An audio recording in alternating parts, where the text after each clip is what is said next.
Well, good morning. I'd like to start with a quick land acknowledgement. The territory in which we stand is the territory of the Seneca Nation, a member of the Haudenosaunee Six Nations Confederacy, and we are grateful for the opportunity to live and work in this territory.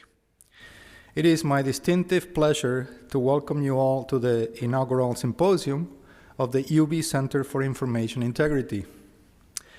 Co-director Si-Wei Liu and I would like to take this opportunity to thank CII's institutional partners and sponsors, Vice President for Research Vinu Govindaraju, Kemper Lewis, Dean of the School of Engineering and Applied Sciences, and Robin Schultz, Dean of the College of Arts and Sciences. Our special thanks also to Associate Vice President for Research Advancement, Chitra Rajan, whose leadership, vision, and determination made the center a reality, and to our program manager, Cynthia Stewart, whose capable hands are all over everything we do around here, including the complex logistics involved in organizing an event of this magnitude. Let's give her a round of applause.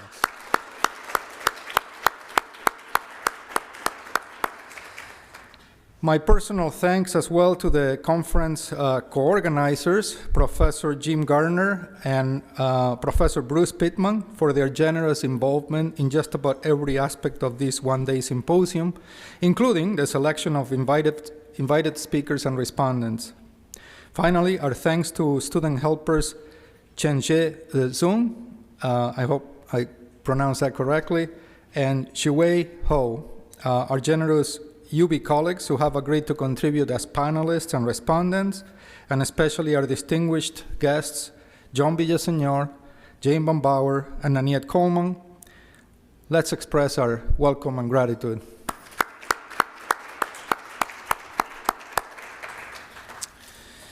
And now, we turn to the first panel of the conference, led by our CII colleague, Dalia Antionia Caraballo Muller, Associate Professor of History and brilliant visionary behind the Impossible Project.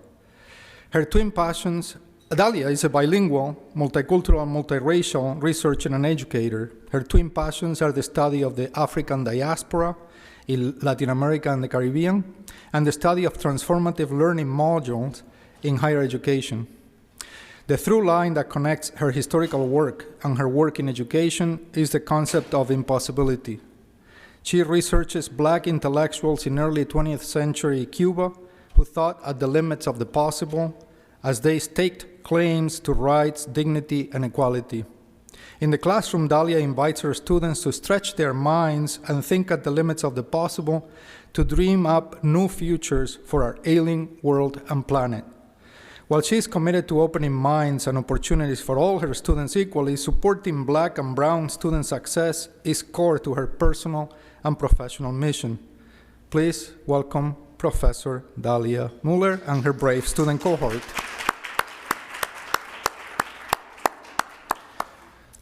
Hello, good morning, everyone.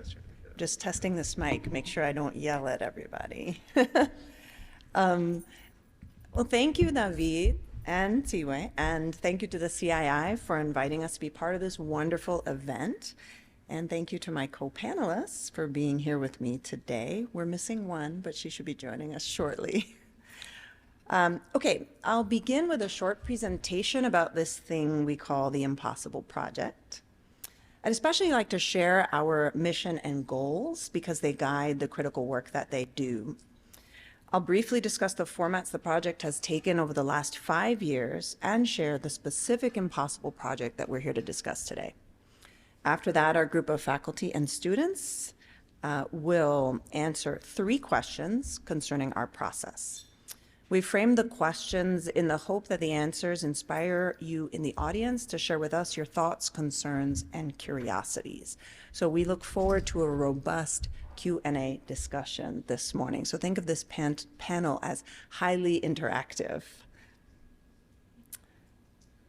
So I'll begin today with 3 quotations that are resonating with me these days as I contemplate impossibility.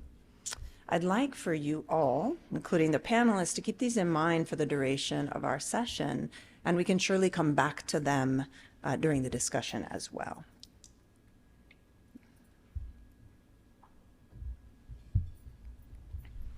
So the first is from legendary jazz composer and Afrofuturist Sun Ra.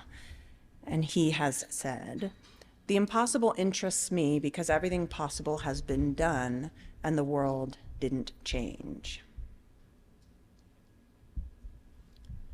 The second is from the incomparable American writer James Baldwin, who said, "The impossible is the least that we can demand."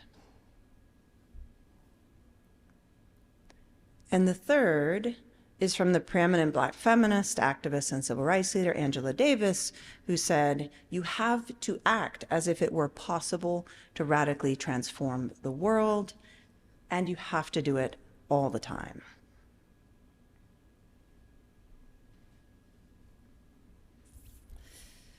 The Impossible Project aims to foment, support, and sustain the co-creation of transformative learning experiences that empower students to imagine just futures for our world and planet and call those futures into being.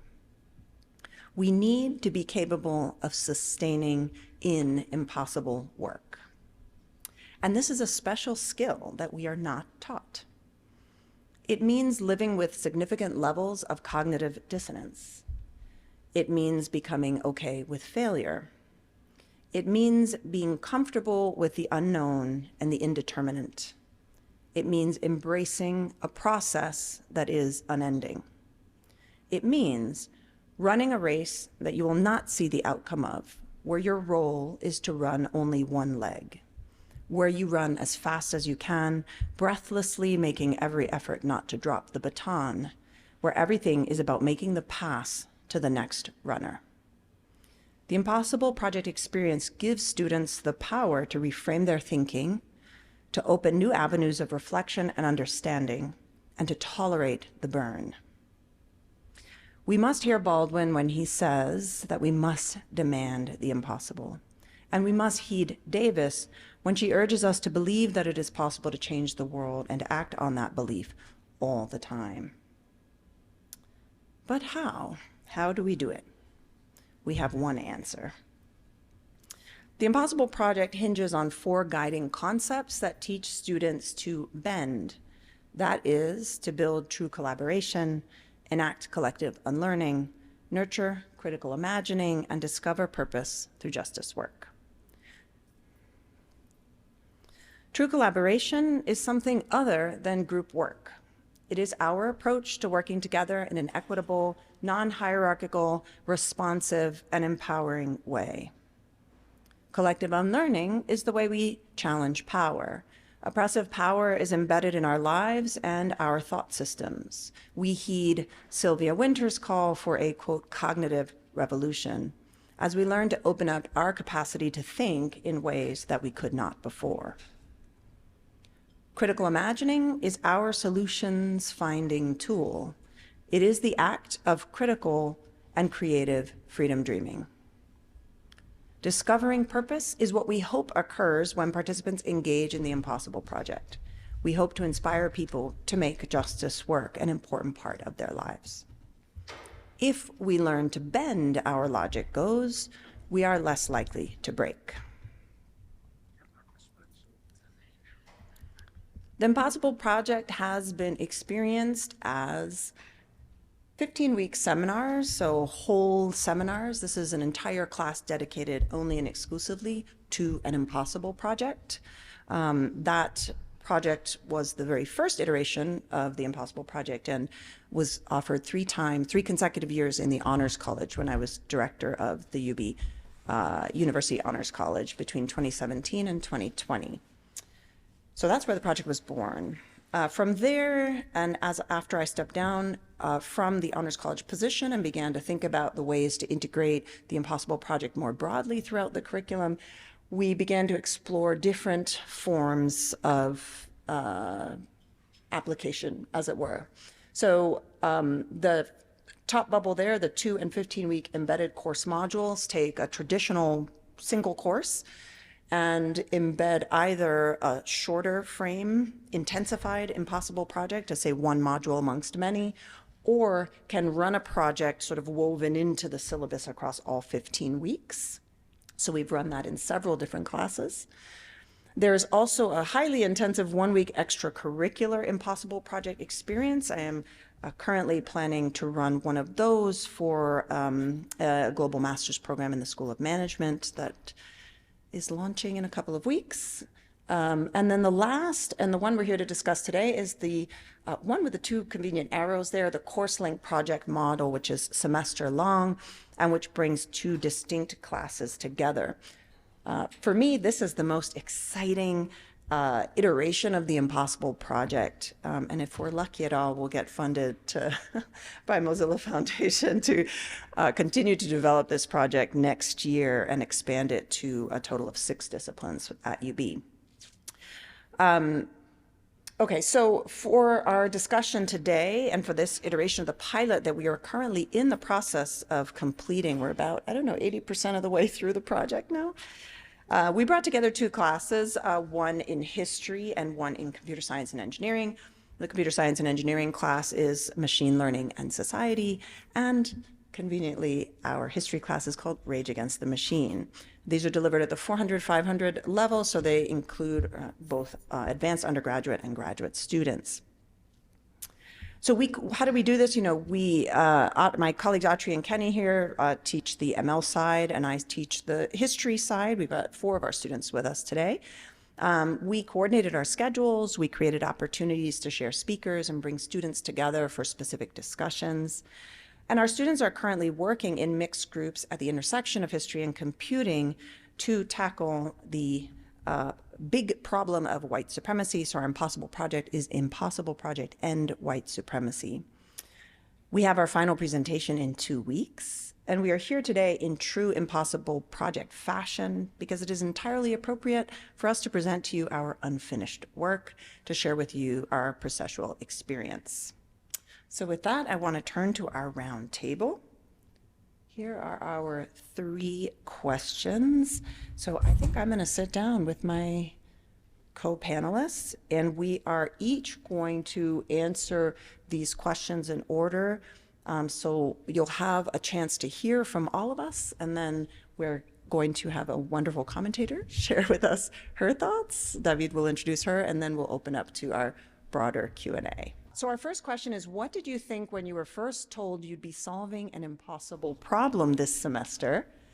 And how do you feel about it now in week 14? So a little pre-post here, or pre-almost post. We have not planned an order, so somebody's gonna have to jump in. So let's start from that side. You gotta start with the student. I feel like it's unfair for the faculty. Go ahead. Okay. When it... Oh, sorry. Introduce yourself and share your major, maybe your year, etc. Okay, so good morning, everyone. I'm Aishwarya.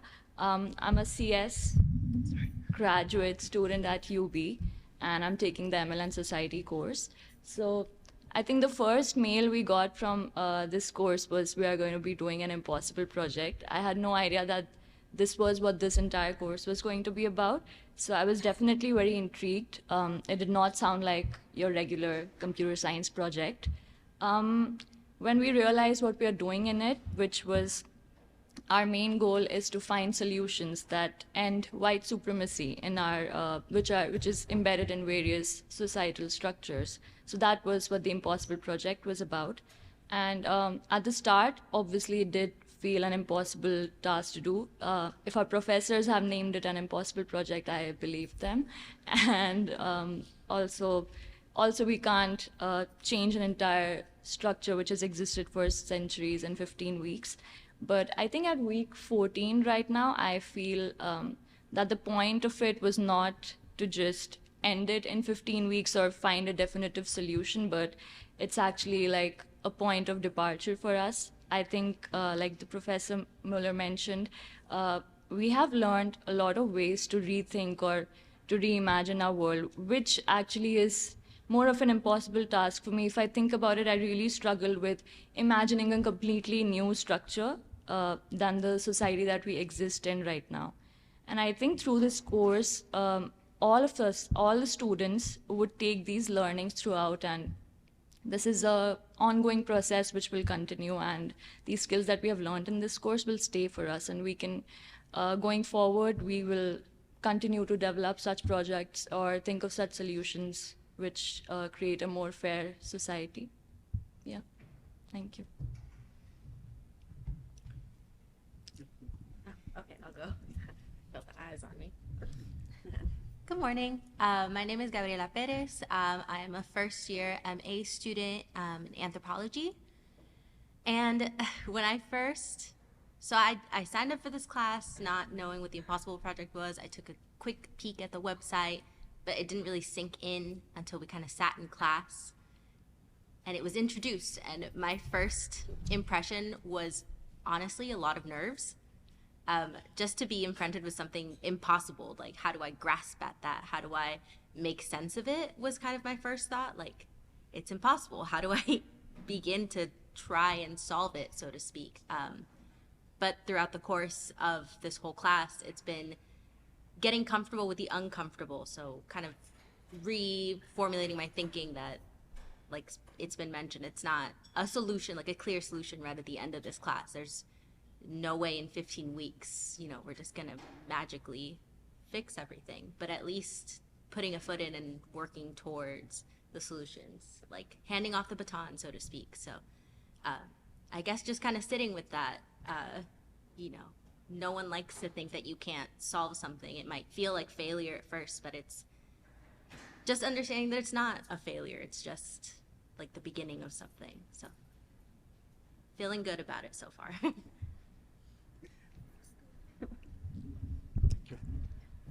Good morning. My name is Chaitanya.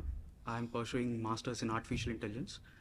Quite honestly, I felt happy when I heard that we will be addressing an impossible problem, because one of my biggest inspirations has been Dr. Ambedkar, who has fought his entire life for the rights of oppressed and downtrodden in India. So I have always been inspired by one of his quotes: lost rights can't be regained by continuously appealing to the conscience of the usurpers, but by relentless struggle. So when I heard that we will be solving an impossible problem, I thought that it is the right way to approach the problem. When we are limited by the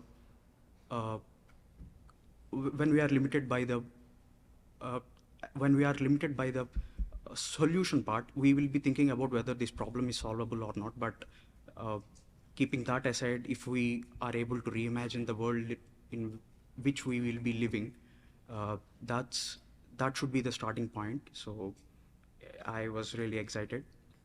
I'm very happy at the end of 14th week where we are, and I hope this continues. Thank you. Hi everyone, my name is Botsalano. I'm a math major at UB.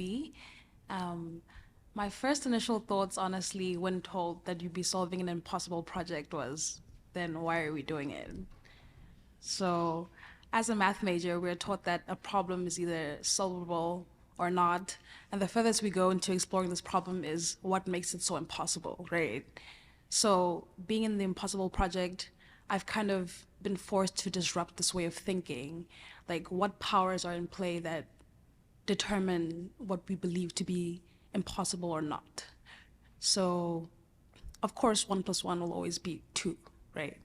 But what is stopping us from believing that we can live in a world with social justice?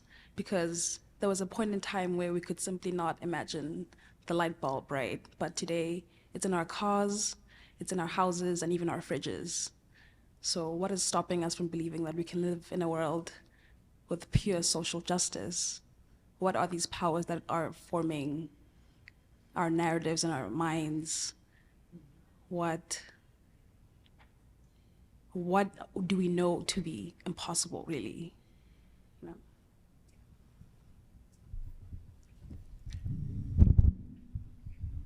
I guess I'll start for the faculty. So, since we are truly operating non-hierarchically, we have, we've pushed ourselves to walk this path with our students across the entire semester. So I thought it only fair that we put ourselves on the spot on equal footing. So what did I think when we decided to challenge our students to solve an impossible problem this semester, and how do we feel about it now? As I mentioned, well, I've been working with Atri and Kenny for a couple of years now, and so in many ways this pilot project came out of a previous project that we have now run 2 consecutive years within Computer Science and Engineering 199, and that was one of those two-week modules. So this was a significant build-up from there, linking 2 classes and building a project over 15 weeks. So it felt rather impossible at the beginning, because in case it's not evident for us as faculty trained within the same education systems as our students, it's also feels relatively impossible just to build an impossible project within the constraints of our own university structures, our own training, our own disciplinary boundaries, et cetera. So I take very seriously that we are also in this work with our students. So I have to say, I felt pretty nervous at the beginning, nervous about how and if we'd be able to guide the students, if we would overwhelm them, if we could be worthy of being able to mentor them through capable of mentoring them through this process. So those nerves have stayed with me across the semester. But I would say in week 14, actually I had to think, I'm so excited to hear that the students feel good, because I think I feel nervous. We're 2 weeks out from presentation, and we know that their projects are evolving and are really, really exciting. But again, we stand outside of them as supporters, trying to help them push their thinking, ask the questions that'll really get them to the most creative, critical iteration or articulation of what they're going to propose. And so I'm nervous and excited, I would say, week 14 to see what they're going to come up with. Thought I was going to get out of answering this question, Dalia. Yeah, so I would say most of my sentiments are similar to Dalia's. I think I'll say as CS, so there are many people in here who are more experienced computer science professors than I. Sorry, I should introduce myself. My name is Kenny Joseph. I am assistant professor in computer science here at UB. I work at the intersections of computer science and the social sciences, primarily sociology and social psychology. And I think as CS professors, at least in my experience, our goal is to offer the ability to learn technical skills in our courses, and to be the judge of the kind of extent to which students have learned the skills that we want them to learn. I think the Impossible Project somewhat flips it on its head, where we are forced to kind of learn along and adapt with the students to material that is both technical and not technical. And I think that's going to be increasingly important as we see, for example, I'm sure this will not be the last time this comes up today, tools that are starting to be able to write code for us. Sometimes effectively, sometimes not. But I think that there's, not that this is particularly new, but there are changes coming, I think, to what we ask of our computer science students, what we hope that they learn from our courses, and what we hope that they're able to do when they leave with this degree. And I see through this course, in particular, the ways in which the Impossible Project concept is helping us to kind of shape where I think we need to go. Hi, my name is Atri Rudra. I'm a professor in the Computer Science and Engineering department, and I co-teach the ML and Society course with Kenny. So what did I think when you're talking about impossible, okay, two comments. I'm the resident pessimist in our faculty group, so impossible is kind of my thing. Like, sure, you can't do it, right?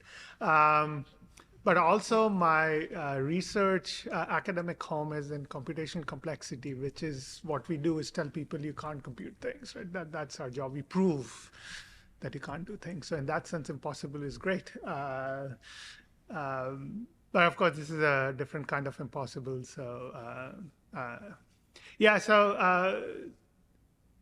as I said, being a pessimist, I was like, yeah, I mean, and Dalia, as she's literally on the opposite side, is the optimist in our group. And so And actually, Kenny is the Kenny is the middle. I'm so glad you said that. It means to sit. So I think maybe the thing that I was a bit pessimist about is how our students are gonna take it, because as has been coming up multiple times, this is not how usually our students are trained. Even with all of this, it was also difficult for me as well, the open-endedness of the project. It's, again, trained as a mathematician, it's like, someone gives me a problem, I go down, break it down into smaller and smaller problems, then solve the smaller problem and done with it, right? We never question the question. So the big part of this impossible project is coming up with the right question, right? And Dalia has been awesome, not only just this project, but throughout, like, whenever Kenny and I be like, oh, we should do this, and she's like, why? And they were like, I don't know. And so, kind of going back and forth about what the question should be. And I know Kenny shares this. Kenny and I were nervous because when we were thinking what we would do as a student, we were like, not sure what we would have done. And they were like, oh, if we don't know how to do it, and we are asking our students to do it. Sorry, Chaitanya Ashwarya. You're like, could be interesting.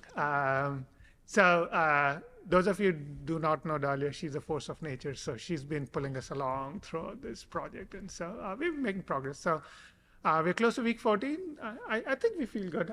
To be blunt, if someone had told me in week 1 that this is where we would be, I would be very happy. So of course, we could still do better and all that stuff, but everything considering, especially from my pessimist point of view, as I like to say, the good thing about being a pessimist is either you're always right or you're pleasantly surprised. So I'm happy to be pleasantly surprised. Okay, our question 2. Well, I like this pattern of making the students go first. So we'll kind of flex our authority to make that happen just this one time as an exception. How was it to work, or how has it been to work with your peers from other disciplines on this project? And what have been some of the opportunities and challenges of this kind of collaboration so far?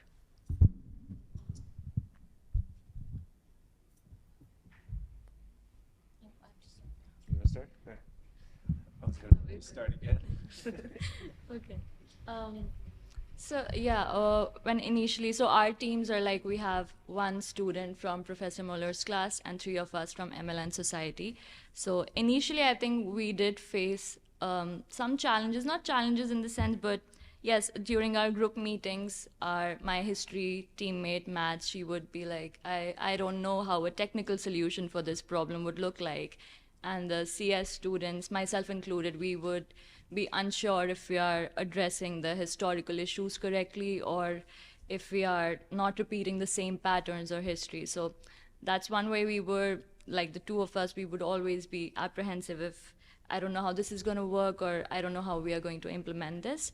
But I think as the weeks have progressed, we have been able to navigate through this. And I think the way we do this is a lot of our group meetings, we just spend a lot of time to just ideate through it. We just share our thoughts out loud a lot.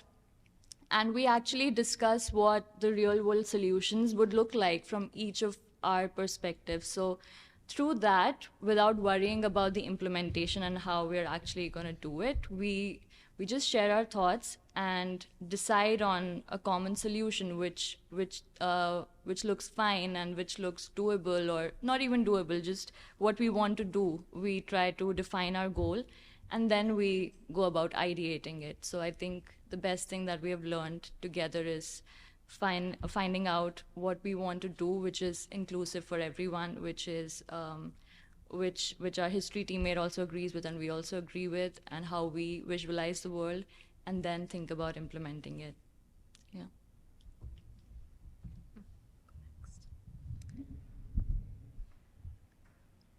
It's been a very interesting journey so far, collaborating with the ML students. So I'm the resident history student in my group. And I would say from both sides, it's a lot of kind of coming up on a wall at some points. Like there are some points where, we come up with an idea and I won't necessarily know how to go about it in like a computer science way. On the other hand, they might not know how to go about it in like a history or social science kind of way. So it's kind of both hitting the walls, but working through it together, I think, has been kind of the biggest thing. It's felt like true collaboration at some points, which has been nice considering it's a group project, and group projects can tend to go kind of 50-50. Sometimes they're great, sometimes not so great. So I've been very pleasantly surprised the whole time. And it's just been very much about being open. I guess not criticism in a negative way, but constructive criticism, like reimagining things, kind of restructuring the way you think. I've kind of never been confronted with having to, think of, oh, well, is my proposal going to work in an ML type of way? Because I've never had to think like that. So to have to kind of put that into my mind, to have to take a new framework and kind of try to think within that framework has been a great exercise to do, honestly. I feel like I've kind of started to push out my borders of myself as like a scholar. It feels good to kind of like push outside my comfort zone and have all these talks with my group. So it's been a really, really good time, I think. I mean, we do butt heads occasionally. It's inevitable sometimes in group projects. But kind of seeing what we do from there, I think, has been the best part. Like, we don't just stay stuck. We propose ideas, we move forward, we talk through them, we have a few laughs, we go drink Tim Hortons later. So it's been it's been a lot of coffee and a lot of really good ideas. And I feel like I've not only gained like true collaborators, pardon me, but also friends. So it's been nice. For me personally, history has always been one of my interests. So the overlap is like my kind of sweet spot. So collaborating with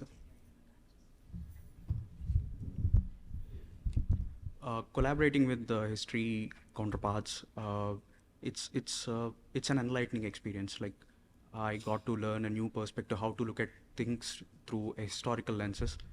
For example, I always, as I told you, history has always been one of my interests, and I was unaware of the racial history of North America. Having learned about it, I was immediately able to connect the dots between the colonial history of India and the racial history. So I started to question the structures that were built on these history, on these historical phenomena. So the toughest task for me was how to be imaginative, how to bring the future technologies through the lenses, like through the acquired lenses, through the acquired knowledge, through the acquired education from the history. So yeah, this has been the biggest challenge for me, and quite honestly, the collaboration with the history students has been really nice. So it's new actually. So we as a CS students, we always have been taught to build products, but then we, as Professor Atri said, we were never allowed to ask the question. So this gave us an opportunity to do that. So I've been working as the historian in my group. So I've been paired with 3 other computer scientists. And one thing I can say for sure is that I have a newfound respect for the collaborative process. It is very, very hard, but at the same time, I feel like I've learned invaluable lessons from them, because I feel like as a historian in this class, I've been trying to push them into understanding the problem further and further, but all they want to do is make stuff. So I've definitely been pushed to like definitely not only think but learn how to make. So one thing that I think we've been butting heads on the most is this idea of what do we do with these structures that we don't agree with or we're trying to fix. So as a historian, I say we understand them more, and you know what, nothing's working, let's just build a new one. So with them, however, they really believe in like working within the limits of their technological tools and trying to re-engineer the systems that are broken. So I definitely think there's a power in that, and I'm learning to not always throw out the old, but try to use what we have on hand and create something better with it. So yeah, I think it's been a good experience, to say the least.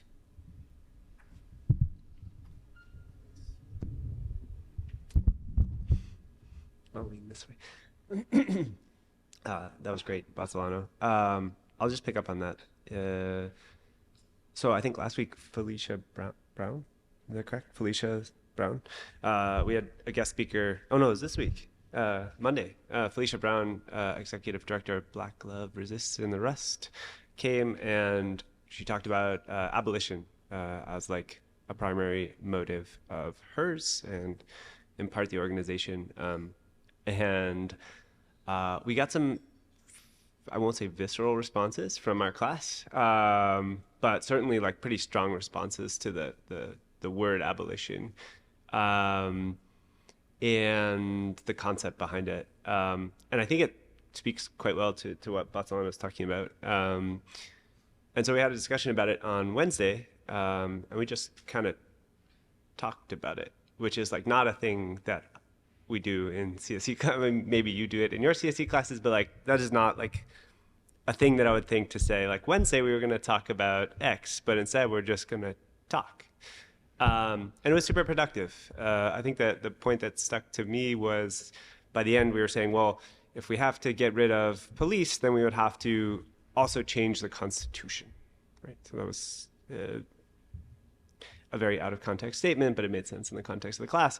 And I think that's a function of this impossible project idea, right? So we were like, well, yeah, right?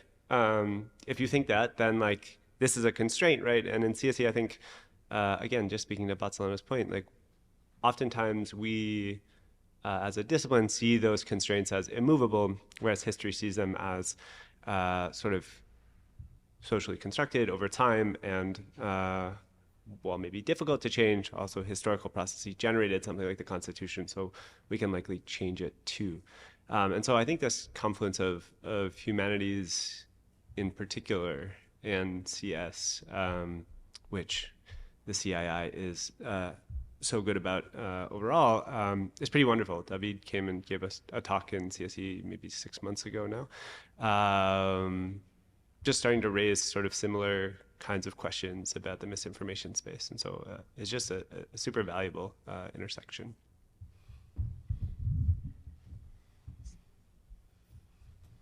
Oh, sorry. Thank you. Yeah, I could take this question a variety of different ways.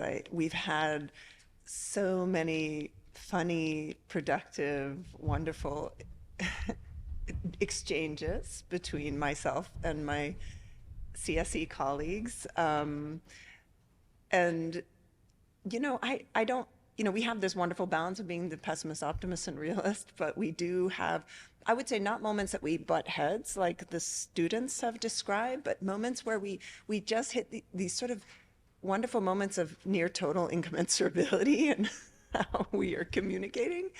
But much like the students, we push through and figure out new ways of articulating new languages to be able to communicate. And this has some very real ramifications, especially as we've built this collaborative class, down to how we think about grading, how we think about advising students, how we are conceptualizing building a sort of broad and yet flexible enough link across our classes, right? It requires us to be able to communicate with each other.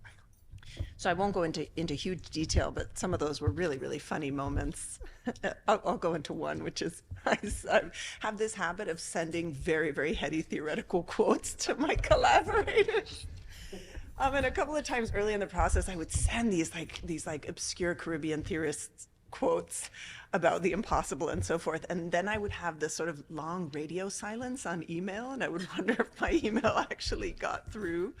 And then about a week later, I would get these responses from my colleagues, who were admitting that it was somewhat challenging or unusual for them to wrangle with these, with my particular mode of thinking. But maybe just one more thing. What has been unique about this collaboration for me as an historian in the way in which I teach my classes is as I was rebuilding this class to be able to link with the CSE class, I noticed that it actually really fundamentally changed the way in which I run a 15-week history seminar.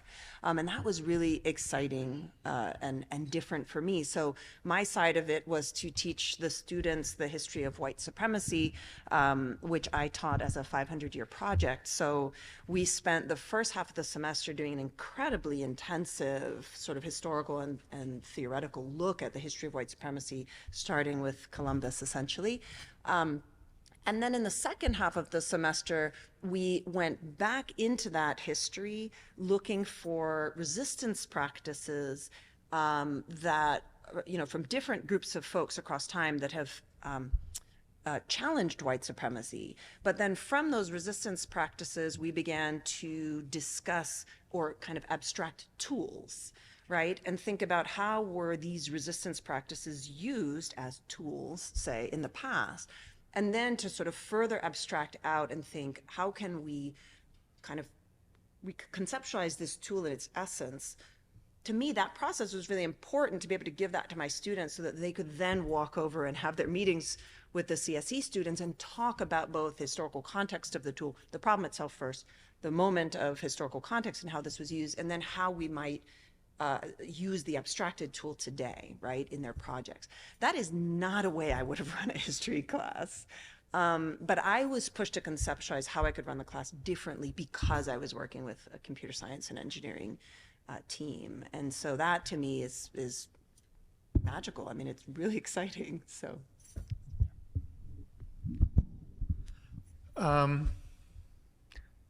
Let me maybe speak. So I can't operate at the level of Dalia of kind of thinking of this big long-term stuff. So I'm just going to talk about really short-term things. In particular, this is the first time I ever co-taught a course. So I went from teaching it alone to teaching with 3, because why not, I guess. And I'm so used to being a control freak in my courses. Like before the course starts, I want to know exactly when everything's due, like have everything be out so that the students get 0 excuses to complain about anything being changed. So like everything has to be fixed day 1, right? I made a change to the final, we made a change to the final presentation requirement yesterday. So we've been just kind of, as we're going along, seeing where the students are, what the responses are, we have to kind of pivot and kind of, all right, no, sorry, we actually told you to do this, but now we actually want you to do this other thing, right? Which has been very challenging. It's not how I'm used to operating, but I do understand it's necessary, right? We have to do it to kind of make this work. Kind of maybe a bit more generally, this part about questioning the question is something that came up.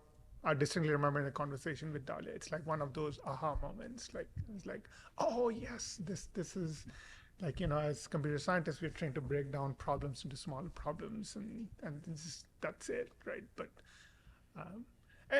and I mean, it's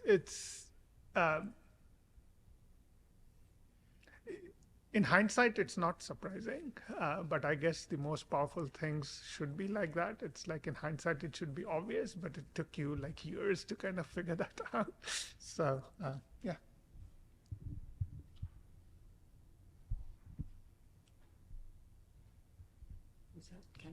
You went first. Sorry. Okay, and our last question, we'll actually give, I think, only to the students. That will make the most sense. We could probably push ourselves to answer it, but I would actually love to get to our discussion. We have our commentator and our discussion. So the last question asks our student presenters to tell us a bit about their group's approach to ending white supremacy. So I'm inviting them to share the idea that they are most excited about, even if it's not ready yet. And if possible, to share specifically how you've drawn on history and CS. So we talked about these tools. So we had kind of articulated our tools in computer science and our tools in history, and sort of thinking about how they've combined in maybe a surprising way that you hadn't anticipated, or just in any way that you feel that you'd like to talk about. Okay. So my group, we have been working on tackling the issue of disparities in education. We believe that quality education should be accessible to all, and because of the history of racism in this country, we see that, and it gives rise to class divides, right? So we see that both race and class, they play a significant role in the educational sector. Because of the history of racial districting and segregation, we see that most of the minorities or people of color, they reside in inner city areas or urban areas, right? And as compared to the richer suburbs, which are mostly inhabited by white people. So what we observed in our research was that the number of public schools in inner city areas was significantly lesser than the number of schools in the richer suburban areas. Also, the funding each public school receives is dependent on the area the school is located. This happens because a portion of the school funding is also decided by the home property taxes that come from that neighborhood. So it all gets interlinked together. So that's the problem that our group has been focusing on. And the solution that we've come up with is twofold. So in the first stage, what we're doing is we're building an ML model, a machine learning model, which would take in factors like school funding or the location or the funding allocated per student, and predict the success rate of a student where we are using graduation rates of high school students or students as a proxy for their success in schools. This result would give us more insight on the correlation of and help us to estimate how these factors are quantitatively related, and help us to figure out which factors we should focus on more so that we can help out all students, especially students who need it. In the second stage, and which is more exciting for us, is so the first stage is like a starting point for us, and in the second stage, we're trying to build a simulation model that would take in educational policies and see how these policies, what the causal effect of these policies has been. We're trying to analyze what effect each policy has had since the time it was implemented, and how it has actually benefited or not benefited the students, and if not, then why. So we're trying to understand, we're trying to gain a deeper understanding on the educational policies. Based on combining these two results, we would be able to be in a position that we could modify educational policies to actually help the students at the grassroots level. So, yeah, thank you.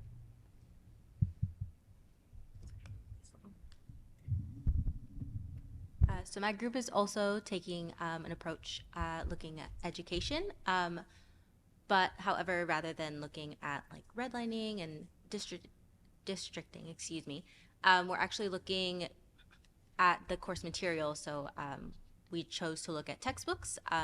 Like Professor Muller mentioned, we started our course kind of looking at the history of white supremacy, started from Columbus, and thinking, we're taught in schools immediately, like, he sailed the ocean blue in 1492, he discovered America. It's all about this exceptionalism and like, wow, these men, like these small amount of Spanish men were able to do all of this, to conquer all of these lands and colonize all of these areas.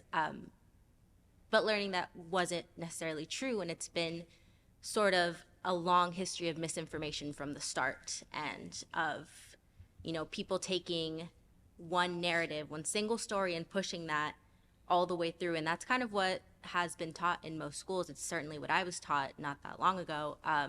So kind of going from the very beginning and being able to offer a different story, upset the narrative that's been pushed so often. And it's certainly not a new thing. It's been done before, and it's certainly still continuing. But in anthropology, we're always taught multiple anthropologists can go into one area and offer different research, have a different story, come out with a different, not solution, excuse me, come out with a different sort of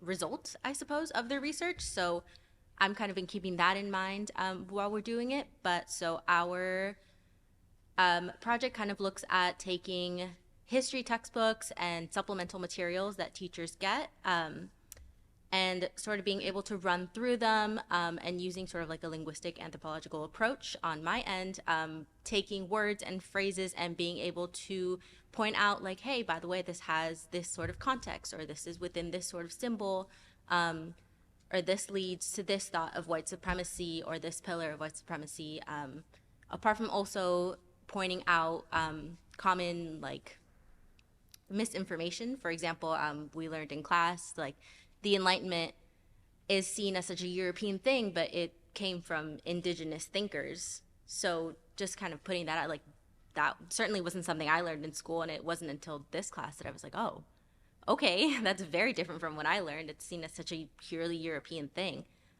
So that, for example, like being able to offer that second narrative. And ideally the tool wouldn't, I guess we'd originally thought it would go to like a school board, but that's just it's such a bureaucratic process. And I mean, I would love to upset that and kind of move things around, but it is a very, very hard area to get into. And not that it isn't possible, it is seen as impossible. It could be done, but it's not going to be a quick solution. Not that that's what we're looking for.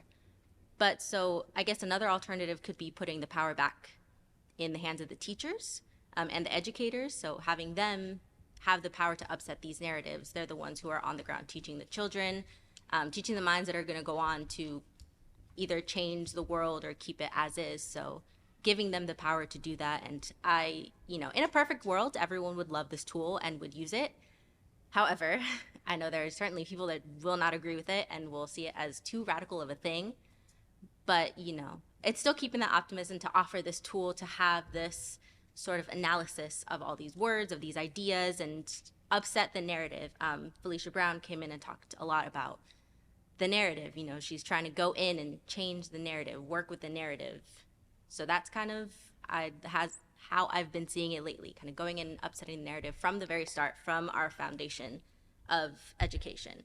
So that way we are not continuing these same ideas of white exceptionalism, of things that contribute to the replacement theory, of any sort of small, tiny little things that you wouldn't think result in white supremacist thought, but just cutting those off at the root if possible.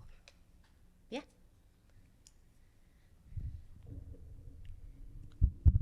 So while we were reading about the roots of racism in Northern America, we ended up reading about certain laws made. As I told you, like the colonial history of India has always been a parallel stream running while I was reading about the racism and history of racism in Northern America.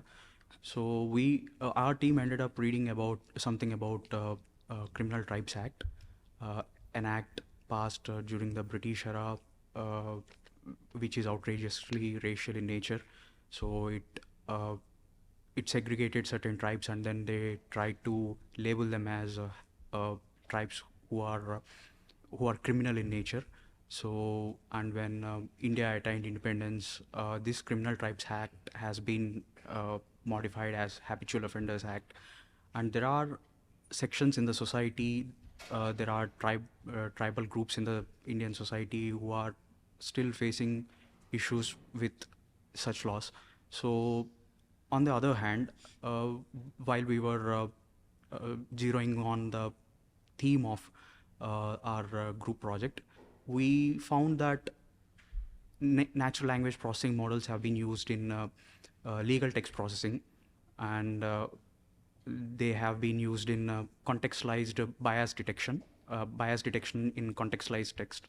But we found that they have never been used on laws directly.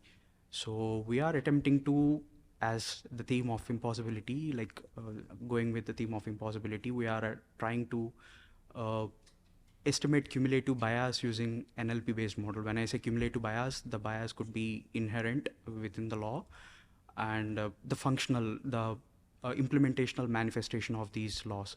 So we are trying to estimate these cumulative biases on laws using NLP models. So this is by and large our project. Thank you. My group has been working to address the problems of police misconduct. So how often do we hear about Black men being pulled over and being rightfully shot, or hear about violence being used as an excuse, as protection? You know, there's too many instances of, unfortunately, police officers acting wrongfully towards innocent people, and it's like an epidemic at this point, right?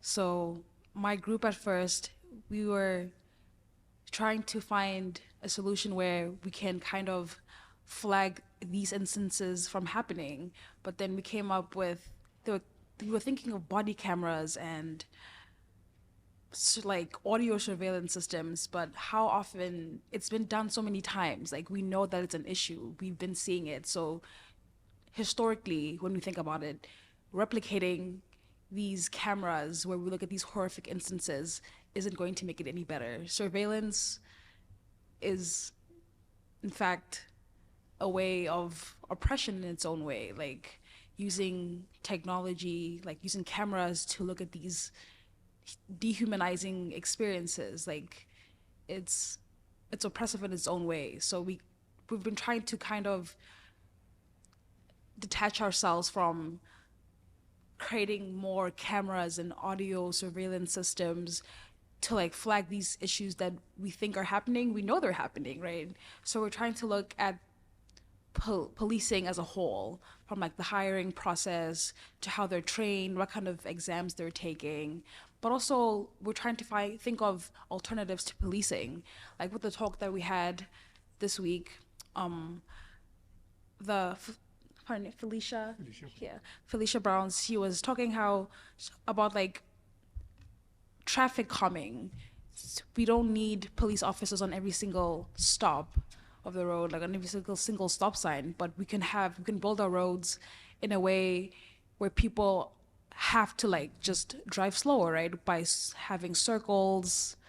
So like we're trying to build an abolitionist community where we don't need police officers there to make these wrong decisions where they accidentally shoot people, or they're put in situations where they feel like they're unsafe. We're thinking of new ways to build our communities where people aren't in predicaments where they even have to act unrightfully or wrongfully, right? So we're thinking about this on a whole other scale, and it's overwhelming. And to be honest, we're thinking of many different things, and we're hoping that at least one of them will work. At least just one at this point. Well, thank you. Thank you, panel, for sharing answers to all these questions. I hope this has been informative and that you all are starting to germinate your own questions for us, because we're sort of eager to keep sharing. But before we do that,